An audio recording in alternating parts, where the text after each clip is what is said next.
Okay, ready? Let's see how far we get today. These are big chapters. This is Redwall. We're in part 1, chapter 17. It's called Stealthily. So, not very many of the chapters have names, but this one does. So, remember that they just stole the portion of the tapestry that had Martin the warrior. It snuck out. They got caught on their way out, and the thief himself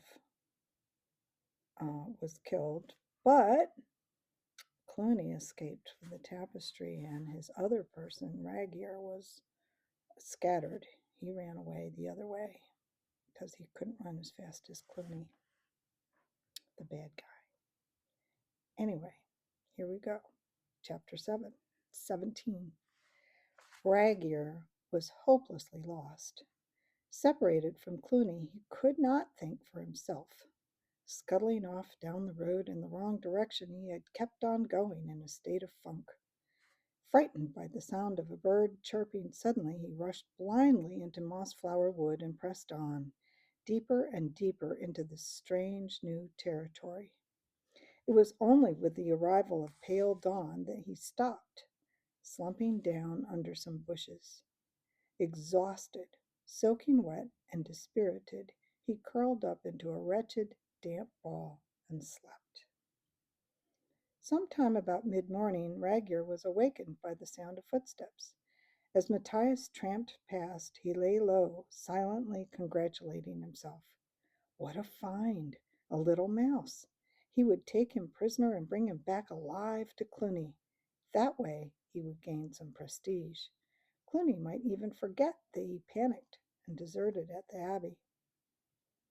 Matthias risked a swift glance over his shoulder. There was a rat clumsily trying to stalk him, a fat, awkward-looking rodent, but nevertheless an enemy. The young mouse strode onwards, his mind working coolly and without fear, confident that he could handle the situation.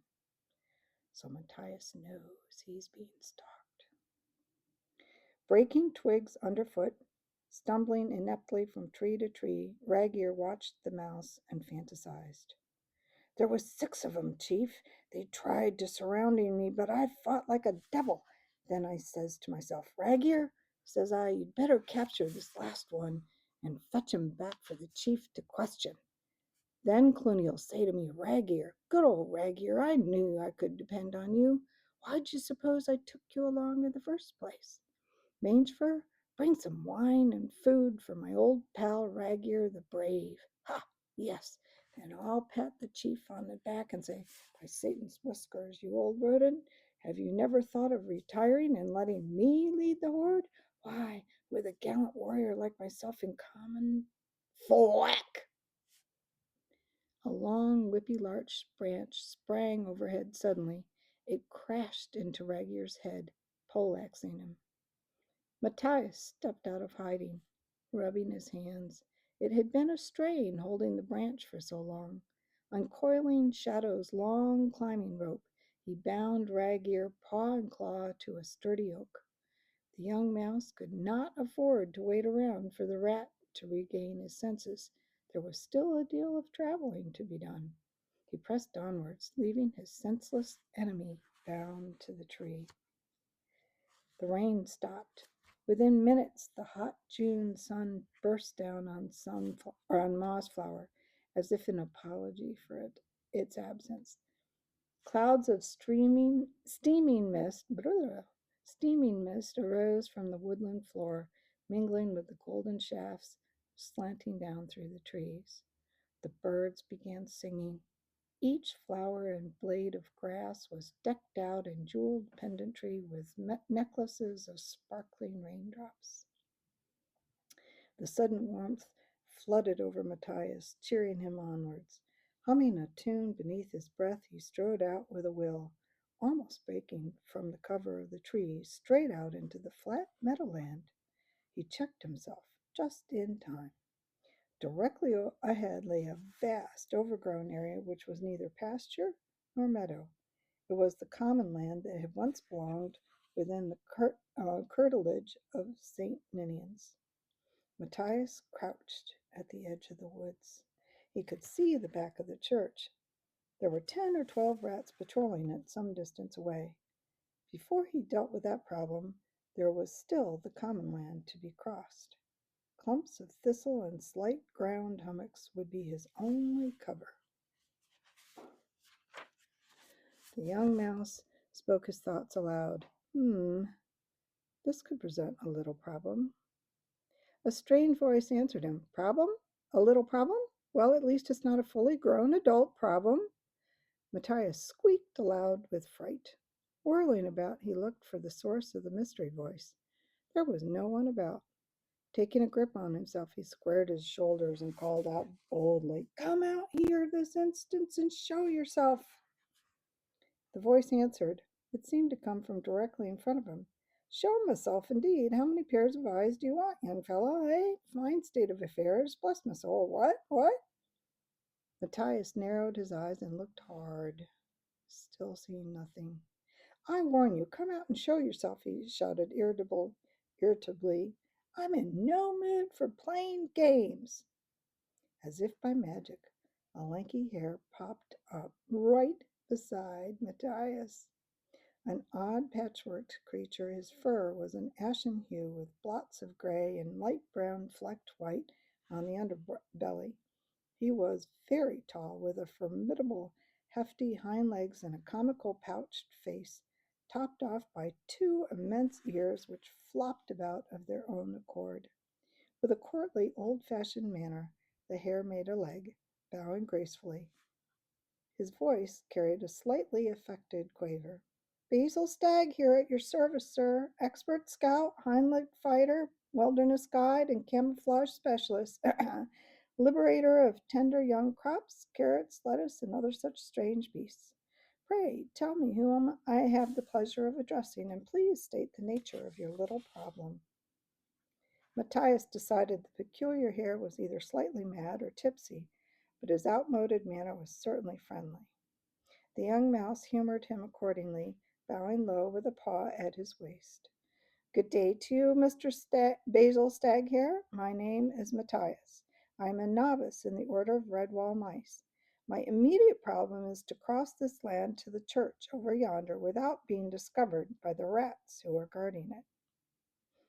Basil Staghare tapped one of his huge feet gently on the ground. Matthias, he laughed. What an odd name, to be sure. The young mouse laughed back as he replied, Not half as odd as your own name. Who ever heard of a hare being called Basil Stagg? The hare disappeared momentarily. He reappeared next to Matthias. Ah, well, here's the family name. Don't you know? My parents named me Basil, although the old mater wanted me to be called Columbine Agnes. Always longed for a young girl, she did. But why Stagg? Matthias inquired. Noble creatures, stags, the hare sighed. Did I ever tell you I wanted to be one? A magnificent royal stag with great coat hanger antlers. So I went down to the jolly old river one night and christened myself Stag. Had 2 toads and a newt as witnesses, you know. Oh, yes. Matthias was unable to hide his merriment. He sat down and chuckled. Basil started chuckling too. He sat down beside Matthias. I think I'm going to like you, my boy, he cried. Now, what about getting you to that church? Why, there's nothing simpler. But enough time for that later, young Rip. How about telling me what brings you here? I love listening to a good yarn, you know. Oh, by the way, I hope you like fennel and oatcakes. Of course you do. You'll share your lunch with me. Of course you will, young un like yourself. In a flash, Basil had lugged a haversack from the undergrowth and was spreading a repast on the grass between them. For the next half hour, Matthias related his story between mouthfuls of the hare's tasty luncheon. Basil listened intently, interrupting only when he required clarifications on some point. Matthias finished his tale and sat back awaiting comment. Basil's long ears flopped up and down like railway signals as he digested his food and his friend's information. Rats. I knew they'd come eventually, though. Intelligence on the grapevine, you know. Could feel it in old ears, too. As for Redwall, I know it well. Excellent type, Abbot Mortimer. Splendid chap. I heard the Joseph Bell tolling out the sanctuary message. Hmm. Even had some cheeky old hedgehog wah-walling me to run for it. Couldn't go, of course. Dear me, no. That'd never do. Chap deserting his post? Bit of a bad show. What? What? I prefer me own company, you know. Present company accepted, of course. Oh, of course, Matthias agreed.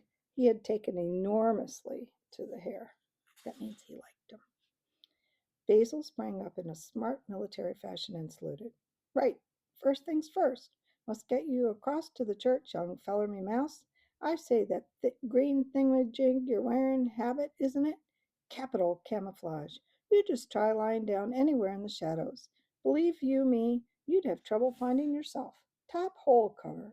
Absolutely. Basil stopped and ruminated for a moment. His ears lay flat, stood up, then pointed in opposite directions. He continued. Now, when you've liberated your bit of tapestry or whatever, make straight back across the common. I'll be waiting, never fear. Good. Come on, young bucko, we can't sit about here all day like two fat rabbits at a celery chew. Up and at 'em. Quick's the word and sharp's the action. Nip about, young one. Again Basil vanished, only to reappear some 3 meters out on the common. Come on, Matthias, tack to the left and wheel to the right. Bob and weave, duck and wriggle. Look, it's easy. Matthias hurried to follow, keeping in mind Basil's instructions. Surprisingly, they seemed to work perfectly, and before long the two friends had covered nearly 3/4 of the common land. Matthias could even count the whiskers on some of the rats. He covered his mouth with a paw to stifle a giggle. It's really very simple, isn't it, Basil? How am I doing?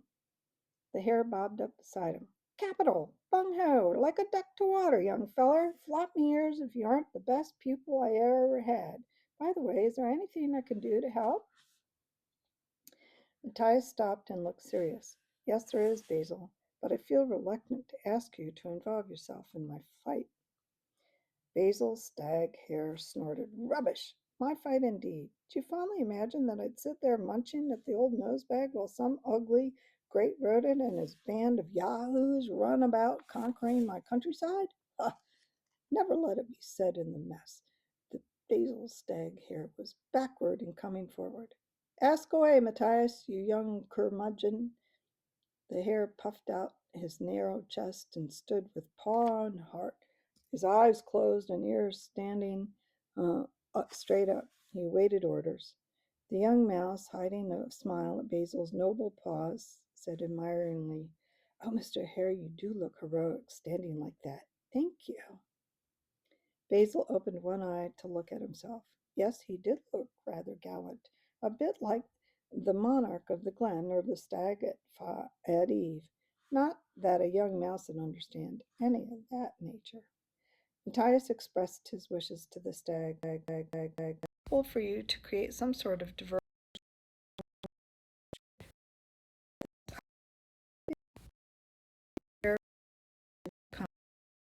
Say no more. Listen carefully. You cut across that flank to their left. They took a piece of planking out of the fence by the lich gate. That's where you'll slide through. When you've got what you've come for, then make your exit the same way. I'll be somewhere about keeping an eye on you. Right. Off you go.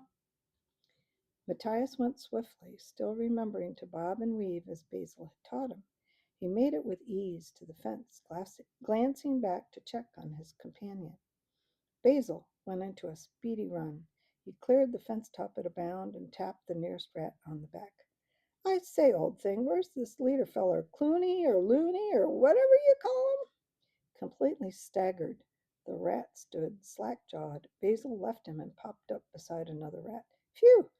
Dear, dear, don't you chaps ever take a bath? Listen here, you dreadful creature. Did you realize that you're nipped to high heaven? By the way, did your parents ever call you Pongo? Or did they smell as bad as you? It took the rat sentries a moment or two to recover from their surprise. Then they let out yells of rage and tried to seize the impudent hare. It was like trying to catch smoke with their claws. Basil ran rings around them, keeping up a steady stream of insults and adding to the rat's bad temper. They shouted angrily, "Grab that big skinny rabbit, lads! Big skinny rabbit yourself, cat's meat! I'll stick his damn guts on my pike!" "Temper, temper, tut, tut, such language, if your mother could hear you!" "Blast, he's as slippery as a greased pig!" "Some of my best friends are greased pigs, Bottlenose." "Oops, missed me again, you old butterfingers, you!" Matthias chuckled quietly and shook his head in admiration. He watched 12 rats falling over each other and bumping heads as they chased his friend around the common land. Every now and then Basil would pause and strike his noble stag attitude, letting the rats get to within a whisker of him. Nimbly, he would kick out with his long, powerful legs and send them all sprawling in a heap. Adding insult to injury, he danced around the fallen sentries, sprinkling them with daisies until they rose, cursing him to continue the chase. Wary that there might be other rats about, Matthias climbed into the church through a broken stained glass window. He dropped down into the Lady Chapel. The young mouse wrinkled his nose in disgust. The beautiful old church was rank with the heavy odor of rats. Furniture was overturned, statuary broken, walls stained, the pages of torn hymn books lay about everywhere. But where was the fragment of tapestry? And where was Clooney with the rest of his army? Excuse me. Instant realization sent a leaden weight thudding into the pit of Matthias's stomach. They had gone to attack Redwall. Clooney must have the tapestry with him. Matthias felt sick at the thought. Hastily, he climbed back out the window. Halfway across to the fence, he noticed a small shed. Somebody was pounding upon its locked door and calling his name aloud. "Matthias, quickly! Over here in the hut!" Through a small gap in the door, he could see the Vole family. Their paws were tightly bound. Colin Vole huddled piteously on some dirty sacking in a corner, while Mr. Abraham Vole and his wife battered away at the door with their paws tied together. Matthias called through the crack to them, "Stop banging! Stay quiet! I'll have you out of there as soon as I can break the lock." Matthias cast about for something that would force the padlock and hasp. Doubtless some rat had the key, but there was no time for that. By some stroke of luck, he found an iron spike that had been thrown at Basil by one of the rats. Forcing the spike in the hoop of the lock, Matthias levered away. "It's not budging," he muttered. From the corner, Colin Vole started to weep aloud. "Oh, we'll be locked in here till Clooney gets back. I don't want to face him again. Do something, Matthias. Save me." Despite the Vole's wretched predicament, Matthias could not help showing his contempt for Colin. Do stop whining, Colin. It doesn't help matters. Keep your voice down. There may still be rats about. Stop thinking about yourself all the time. Try to be brave like your mom and dad." In his frustration, Matthias swung the spike at the lock. It bounced off, lodging deep between the hasp and the woodwork. He grunted in exasperation, pulling it savagely towards himself to loosen it. Taken off balance, he went head over tail. The hasp had broken. It came away, bringing with it some twisted, rusty screws. The door swung open. Drawing his dagger, Matthias hastily cut the bindings from the paws of the voles, issuing orders as he worked. "Follow me and do as I say. Move as quickly and quietly as you can." Cautiously, they slid through the broken fence and began making their way across the common. There was no sight of the rat sentries. Matthias guessed that they were off somewhere, still trying to catch the elusive hare. It was mid-afternoon. The common was peaceful and sunny. Butterflies perched on thistle flowers and grasshoppers serenaded with each other with their ceaseless cadences. Abram Vole insisted on shaking Matthias by the paw and congratulating him. "Matthias, thank you with all my heart for saving my family. We thought we were doomed." The young rescuer looked grim. "We're not back home yet by any means, Mr. Vole, and even if we do make it back to the Abbey, I dread to think what we may find." Mrs. Vole nodded vigorously. "Aye, we saw them leave the church to march on Redwall. Clooney was leading the villains with Martin's picture tied to his banner. Oh my, You never did see so many wild rascals in all your born days. Matthias's brow creased in a worried frown. I wish I hadn't sneaked off from the Abbey this morning. I do hope Constance has all the defenders on the alert. It was only seconds later that Matthias wished he had also been on the alert. The sentry rats had become tired of chasing Basil. Wearily, they made their way back to the woods and back to the common land. They sat on the grass behind a low hammock, taking a break together. Matthias and the Vole family walked straight into the middle of them. Okay, next time, chapter 18.